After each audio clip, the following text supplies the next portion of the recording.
Hi, it's Hannah here from Herbology, and I have run out of my medicine today. I do tend to kind of rely on small doses of medicine every day. I'm well into perimenopause, and it keeps me functional alongside having to run my practice and the house and care for my family and so on. And I don't think I could do that as well without my medicine. So today I thought I would show you how we mix a herbal medicine together, and I'll just explain a little bit about the herbs I'm using and why I've chosen them. So the lovely thing about herbal medicine is that it's personalised to the person according to what's going on for them at the time.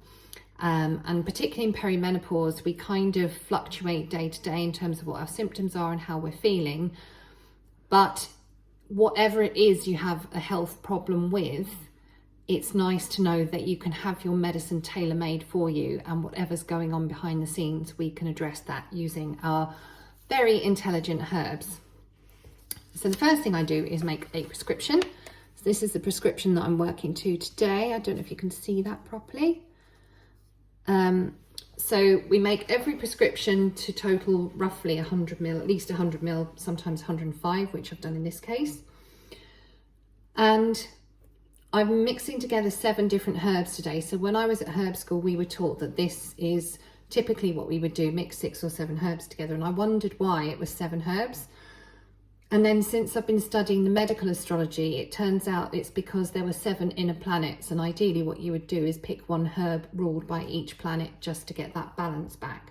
So that's not strictly what I've done here, but I will explain a little bit about some of the herbs that I'm using and why I'm using them. So I have my measuring cylinder here. I have washed my hands, and we're going to start off with St. John's wort. So at this time of year, when the light levels start to dip a little bit, sometimes my mood dips with it, and I can just feel that starting to happen now. So I'm going to try and catch it quickly before it gets too bad. And my number one go-to is St. John's wort. So St. John's wort is a herb of the sun.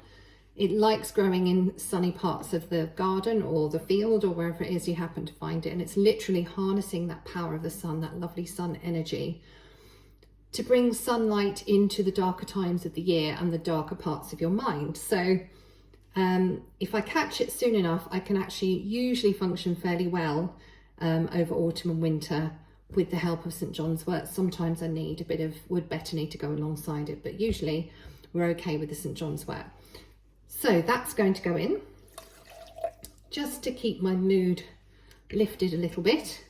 And when I've poured the herb, I turn the bottle the other way. It's just in case someone comes and distracts me, then I know how far I've got in dispensing. So the next one to go in is sage. And sage is quite a powerful phytoestrogenic plant. It does lots of different things. But the main reason I've chosen sage is because I've been a bit sweaty lately, and it's a bit disgusting. Not been hot, like I am getting hot at times, but you can get like just a bit sticky and a bit sweaty without getting hot in perimenopause, and I don't particularly like that. It's not really a great look, it's not very comfortable. So that's the main reason why I've chosen the sage, but also with its phytoestrogenic properties, just helps to keep the crazy fluctuations in hormones a little bit more under control. And I have actually got some eczema on my foot, which is flaring at different points during the month according to what the hormones are doing, and I want to kind of try and put a stop to that if I can. So the sage is going in. The other reason I've chosen sage is the other meaning of the word sage is wisdom. Sage is a really good circulatory to the head, and it's about giving you wisdom, and I feel like I need a bit of that just at the minute. So in goes the sage. Next up, we've got calendula. I've chosen this mainly to work on my foot from the inside. I don't like having the eczema. It's not pleasant, and it kind of needs to be worked on a bit more than it has been recently. So calendula is a nice herb for the skin. You might have seen my other video that I put on about it the other day. And it's a really nice, nourishing, tonicky skin food. It helps to heal the skin from the inside, but it also helps to heal the skin that lines the gut, and it helps to look after the liver and the lymphatics and the really deep reasons why we get skin problems in the first place. So in goes calendula. Next we're having oat. So this is milky oat seed. And think about who uses oats. or who has used oats in the past. We need quite a bit of this, so I'm going to put 30 ml into the 100 of these. So we're going for 90 ml altogether. So people who use oats are burly Scottish clanspeople about to go into battle, coal miners, people who need a lot of strength, a lot of stamina, and they need sustaining. And I'm kind of feeling that a little bit at the minute as well. Oat can also be really useful for eczema. And next I'm putting in some licorice. Licorice is a lovely herb. It's a lovely adrenal tonic and adaptogen. I'm only putting a little bit in, so 5 ml in the 100.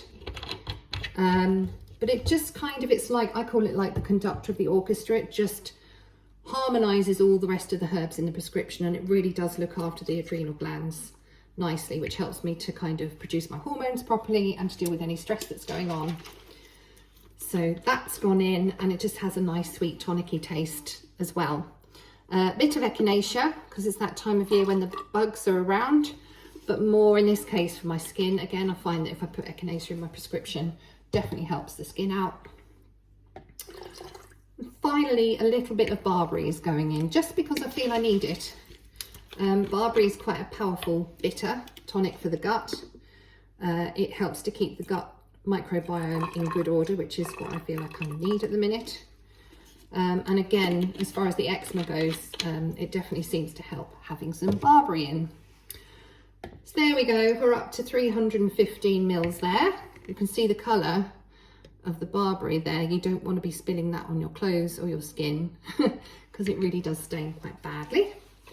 And then this is a 300 ml bottle, so we should just about be able to squeeze everything in. And this is my lovely tailor-made medicine that I've made for myself. This will do me roughly 3 weeks, maybe a bit less, depending on how much I need. Yeah, and I'm sure that with that lot, I'll be doing all right for the next few weeks. I will explain the next one to you as well, but I hope that helps. Just gives you a bit of a flavour for how I work and how I would make your medicine. Any questions, do drop me a little message. And if you've liked this video, please do share it because I think more people need to know about how we work as herbalists. Thank you. I'll see you again soon. Bye.